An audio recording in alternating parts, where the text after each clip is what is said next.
मेरे भाई ने अपना हाथ पीठ के पीछे रखा और भगवान से कहा कि वो बताए उसने कितनी उंगलियां उठाई हैं। भगवान ने तुरंत कहा 7। मेरे भाई ने सोचा मजाक कर रहा है। उसने जानबूझकर 2 उंगलियां छुपा ली ताकि भगवान गलत साबित हो। लेकिन वो खुद ही हैरान रह गया, उसके हाथ में सच में 7 उंगलियां थीं। फिर भगवान ने कहा जैसे ही तुम इस कमरे से बाहर जाओगे तुम्हें मेरी शक्तियां मिल जाएंगी। डर के मारे मेरा भाई तुरंत भागकर कार में जा बैठा, लेकिन कार स्टार्ट ही नहीं हुई। उसे लगा ये सब बस एक संयोग है। वो खुद को शांत करने के लिए एक कैफे में गया और एक टमाटर सूप ऑर्डर किया। इंतजार करते करते उसकी जिज्ञासा बढ़ गई। उसने बाएं हाथ से काली मिर्च डाली, दाएं हाथ से सोया सॉस और अजीब चीजें होने लगी। उसने वेटर से चम्मच मांगना चाहा, तभी पास बैठा बूढ़ा आदमी भी हैरान रह गया।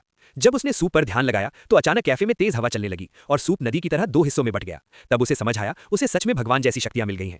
वो मजे कर ही रहा था कि अचानक भगवान फिर से प्रकट हुए और उसे नियम बताए। पहला, अपनी पहचान उजागर नहीं करनी। दूसरा, किसी के दिमाग या सोच को नियंत्रित नहीं करना। ये कहकर भगवान छुट्टी पर चले गए। अब बिना रोक टोक के मेरा भाई खुलकर अपनी शक्तियों का इस्तेमाल करने लगा।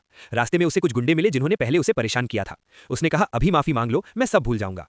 लेकिन गुंडे ने मजाक उड़ाते हुए कहा अगर मेरे पीछे से बंदर निकल आए तो मैं माफी मांगूंगा। अगले ही पल अजीब घटनाएं होने लगी और अचानक उसके मुंह से ढेर सारी मधुमक्खियां निकलने लगी। गुंडे डरकर भाग गए। अगले दिन एक अजीब आवाज से उसकी नींद खुली। उसने कान खुजाया और आवाज गायब हो गई। एक कुत्ते को सड़क पर गंदगी करते देखा तो उसने उसे खड़े होकर पेशाब करना सिखा दिया।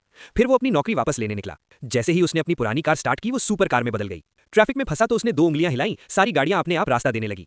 उसने अपनी शक्तियों से बड़े बड़े न्यूज इवेंट्स क्रिएट किए और हर जगह सबसे पहले पहुंच गया। धीरे धीरे उसे सम्मान मिला और वो गोल्ड मेडल पत्रकार बन गया। फिर उसने अपने उस प्रतिद्वंदी से बदला लेने का सोचा जो पहले उसे हंसी उड़ाता था। उसने उसके लाइव शो में जाकर बस उसकी आवाज पकड़ ली और उसकी आवाज अजीब हो गई। शाम को वो अपनी गर्लफ्रेंड के साथ जश्न मना रहा था कि अचानक उसके दिमाग में बहुत सारी आवाजें गूंजने लगीं। अचानक वो माउंट एवरेस्ट पर पहुंच गया, जहां भगवान ने बताया ये सब लोगों की प्रार्थनाएं हैं जिन्हें पूरा करना उसका काम है। उसे लगा ये आसान है। उसने सारी इच्छाओं को फाइल्स में बदला, फिर स्टिकी नोट्स में, लेकिन ये बहुत ज्यादा थे। आखिर में उसने सबको एक विश मशीन में बदल दिया और बिना देखे सबकी इच्छाएं पूरी कर दी। उसे लगा उसने अच्छा काम किया, लेकिन असली मुसीबत अब शुरू हुई। कंपनी में उसकी सफलता की पार्टी हुई। एक लड़की जो पहले उसे नजरअंदाज करती थी अब उसके करीब आने लगी और ये सब उसकी गर्लफ्रेंड ने देख लिया। गुस्से में उसने रिश्ता तोड़ दिया। अब जबकि उसके पास सब कुछ था फिर भी वो अंदर से खाली महसूस करने लगा। उसे एहसास हुआ कि असली खुशी उसकी गर्लफ्रेंड के साथ थी।